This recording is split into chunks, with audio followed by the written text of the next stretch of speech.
ان دنوں امی ابو کو بھائی آفتاب کے لیے اچھی لڑکی کی تلاش تھی۔ بھائی کو معقول ملازمت مل گئی تھی اور اب ان کے لیے دلہن لانے کا ارمان عروج پر تھا۔ والدہ نے کئی گھر جھانکے لیکن اپنے مطلب کی لڑکی نہ مل سکی۔ پتہ چلا بہو تلاش کرنا بھی ایک بہت بڑا مسئلہ ہے۔ امی کے کوئی اونچے آدرش نہ تھے۔ وہ چاہتی تھیں کہ بہو بے شک غریب گھر کی ہو لیکن شریف اور نباہ کرنے والی ہو۔ تاہم بھائی آفتاب کہتے تھے کہ میری بیوی خوبصورت ہونی چاہیے۔ والدین نے 1 سال لڑکی تلاش کرنے میں گنوا دیا۔ بالآخر اس نتیجے پہ پہنچے کہ پسند کی لڑکی ملنا جوئے شیر لانے کے مترادف ہے، جس میں وہ سبھی خوبیاں ہوں جس کی ہم تمنا کرتے ہیں۔ ایک روز والد صاحب اپنے دوست نصیر الدین کے گھر خانے وال کسی کام سے گئے تو باتوں باتوں میں ذکر کیا کہ اس کی ایک کزن ہے جن کی 2 بیٹیاں ہیں، خاندان سے علیحدگی ہو گئی ہے، اب ان کا مسئلہ شادی ہے۔ بچیاں نیک شریف اور خوبصورت ہیں لیکن خاتون بہت غریب ہیں۔ بڑی لڑکی ایف اے کر چکی ہے جبکہ چھوٹی ابھی میٹرک میں ہے۔ نصیر الدین کی کزن کا نام کوثر بی بی تھا۔ والد صاحب نے کہا مجھے لڑکی دکھاؤ، مجھے اپنے بیٹے کے لیے کچے گھرانے کی لڑکی کی تلاش ہے۔ نصیر الدین ان کو کوثر بی بی کے گھر لے گئے۔ والد کو پہلی ہی نظر میں ان کی بڑی بیٹی فرح ناز پسند آ گئی۔ انہوں نے دوست سے کہا کہ اپنی کزن سے بات کرو۔ نصیر الدین نے بات کی تو کوثر بی بی مان گئی اور یہ عمل خوش اسلوبی سے طے ہو گیا۔ والد اور بھائی کو بھی فرح ناز اور کا گھرانہ پسند آیا تھا۔ والدہ نے کہا لڑکی بہت غریب گھرانے سے ہے، اگر ہمارے ساتھ صحیح چلی تو آپ اس کے بھائی کو کاروبار کرا دینا تاکہ ان کے گھر سے غربت دور ہو۔ فرح ناز ہماری بھابھی بن کر آ گئی، جتنی خوبصورت تھی اتنی ہی خوبصیرت بھی تھی۔ بھابھی کی والدہ اور بھائی بھی اس رشتے پر خوش تھے۔ زندگی کسی سہانے خواب کی طرح گزر رہی تھی۔ بھائی نے اپنے بڑے برادر نسبتی کو اپنے دوست کے توسط سے دبئی بھجوا دیا، جہاں اس کو اچھی ملازمت مل گئی اور خوب کمانے لگا۔ وہ ہر ماہ ماں کو رقم بھجواتا۔ وہ سلیقہ مند خاتون تھی، اس کو سنبھال کر خرچ کرتی۔ کچھ پیسہ پس انداز ہوا تو مکان بنوا لیا۔ ہمارے بھائی کی شادی کو 4تھا سال تھا۔ ایک دن کسی نے دروازے پر دستک دی۔ ابو نے دروازہ کھولا، ایک باریش شخص سامنے کھڑا تھا۔ اس نے کہا میں آپ کی بہو کا باپ عبداللہ ہوں اور اپنی بیٹی سے ملنا چاہتا ہوں۔ میری بیٹی کو پیغام دے، اگر وہ بھی مجھ سے ملنا چاہتی ہو تو زندگی کی ایک بہت بڑی خواہش پوری ہو جائے گی۔ میں کافی عرصہ اپنی بچیوں کی جدائی میں تڑپا ہوں، زندگی کا بھروسہ نہیں، یہ میری آخری خواہش سمجھ لیں۔ والد صاحب نے اندر آ کر بہو کو بتایا کہ تمہارے والد آئے ہیں تم سے ملنے۔ بیٹی تم کیا کہتی ہو، کیا تم ملنا چاہو گی؟ کچھ سوچ کر بھابھی نے اس بات میں سر ہلا دیا تو والد صاحب عبداللہ کو گھر میں لے آئے اور عزت سے مہمان خانے میں بٹھایا۔ چائے وغیرہ کا کہہ کر ان کے پاس جا بیٹھے۔ بہو سے کہا کہ تم بچوں کو لے کر ڈرائنگ روم میں آ جاؤ تاکہ اپنے نواسا نواسی سے بھی مل لیں۔ ذرا دیر میں بھابھی ہاتھ منہ دھو کپڑے بدل اپنے والد کے سامنے ملنے گئی۔ ان کو دیکھ کر آپ دیدہ ہو گئیں۔ 10 سال بعد دونوں نے ایک دوسرے کو دیکھا تھا۔ باپ اپنے جذبات پر قابو نہ رکھ سکا، وہ وفور جذبات سے رونے لگے۔ اس پر بھابھی کا دل پسیجا اور باپ کے گلے سے لگ گئی۔ بہت دل گزار منظر تھا۔ سبھی آپ دیدہ ہو گئے کہ ماں ہو یا باپ، اولاد کی محبت سبھی کو ہوتی ہے۔ اولاد شے ہی ایسی ہے، مگر میاں بیوی کی علیحدگی میں نقصان اور دکھ بیچارے بچوں کو اٹھانا پڑتا ہے۔ اس کے بعد عبداللہ کبھی کبھار بھابھی اور ان کے بچوں سے ملنے آنے لگے۔ میرے والدین ان کو باپ سے ملنے سے نہیں روکتے تھے کیونکہ بھابھی ملنا چاہتی تھی۔ ان کو اپنے والد سے محبت تھی، اس زمن میں ماں کی ناراضی کو بھی نظر انداز کر چکی تھی۔ پھر بھلا ہم کیسے ان کو ملنے سے روکتے؟ ایک دن عبداللہ اپنے بھائی کو ساتھ لے آئے۔ یہ وہی بھائی تھے جو اپنے بیٹے کے لیے شدت سے فرح ناز کے رشتے کے طالب تھے۔ بہرحال اب تو وہ شادی شدہ تھیں اور 2 بچوں کی ماں تھیں۔ ہم ان کا احترام کرتے تھے تو چچا کا بھی احترام کیا اور مہمان نوازی میں کوئی کسر نہ اٹھا رکھی۔ عبداللہ بہت خوش ہوئے، والد کا شکریہ ادا کیا کہ انہوں نے بھائی کو بھی عزت دی۔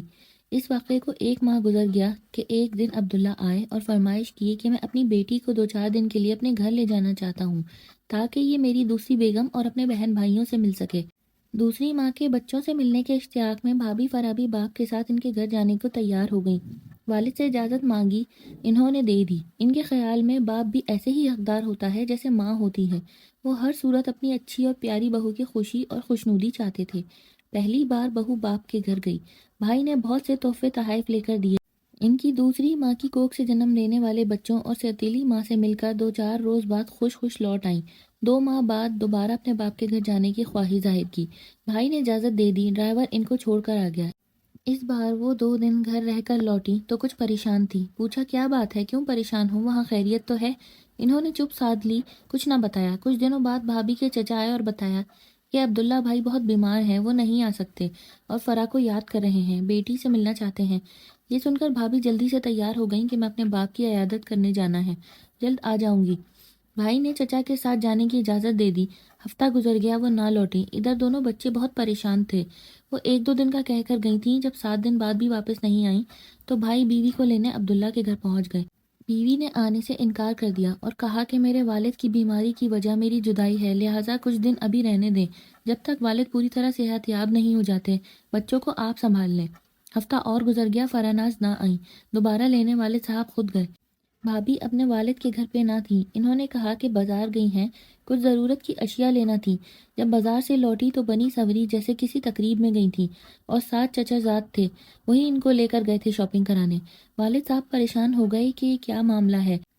2 معصوم بچے ماں کے لیے بے حال ہیں، باپ بیمار ہے اور فرح ناز بازار میں کزن کے ساتھ شاپنگ کرتی پھر رہی ہیں۔ انہوں نے کہا بہو، ہمارا نہیں تو اپنے بچوں کا خیال کرو، وہ بہت اداس ہیں، کہیں بیمار نہ ہو جائیں۔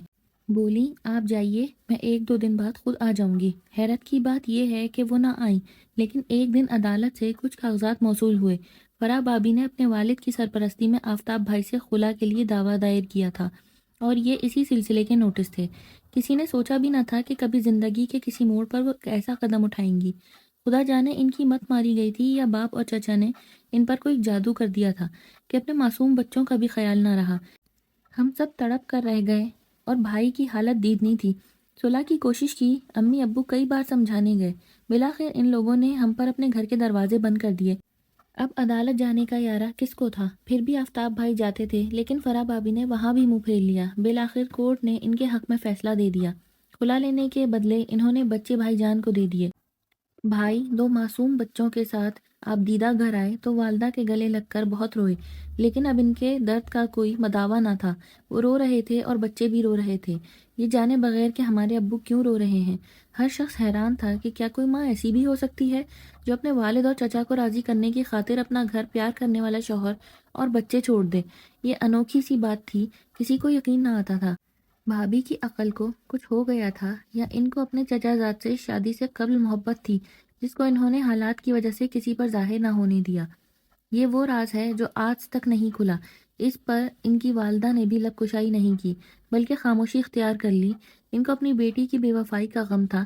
انہوں نے والد سے کہا کہ فرح نے جو کیا غلط کیا، یہ بات میرے اختیار میں نہ تھی، البتہ میں اپنی چھوٹی بیٹی آپ کے نکاح میں دینے کے لیے راضی ہوں تاکہ آپ کے نواسے اور نواسی کو خالہ کا پیار ماں کی جگہ مل جائے۔ والدین نے ہمت نہ کی، سوچا جب ایک لڑکی ایسی نکلی ہے تو دوسری نہ جانے کیسی ہو، کیا پتہ اس کا دل بھی کسی اور جگہ اٹکا ہو اور مجبوری میں وہ ہمارے بچے کی ماں بن کر ان کو ماں کا پیار نہ دے پائے۔ انہوں نے معذرت کر لی۔ 4 سال بعد بھائی کہیں اس صدمے سے نکل پائے اور اپنی خالہ زاد سے شادی کر لی، جس نے دونوں بچوں کو ماں کا پیار دیا، بھائی کے ٹوٹے ہوئے دل کو سنبھالا اور ان کا گھر ایک بار پھر بس گیا۔ اب بھائی کے 4 بچے ہیں، وہ ایک نارمل زندگی گزار رہے ہیں۔ آج بھی جب سوچتی ہوں کہ بھابھی فرح نے ایسا کیوں کیا تو دل دکھ سے بھر جاتا ہے۔ اکثر حالات میں مائیں بچوں کے لیے قربانی دیتی ہیں، مگر اس عورت نے محبوب پانے کی خاطر اولاد کو چھوڑ دیا ہے۔ تو کیسی لگی آپ کو یہ کہانی؟ اگر اچھی لگی ہو تو اس کو لائک کر دیجیے گا اور چینل کو سبسکرائب کر لیجیے گا۔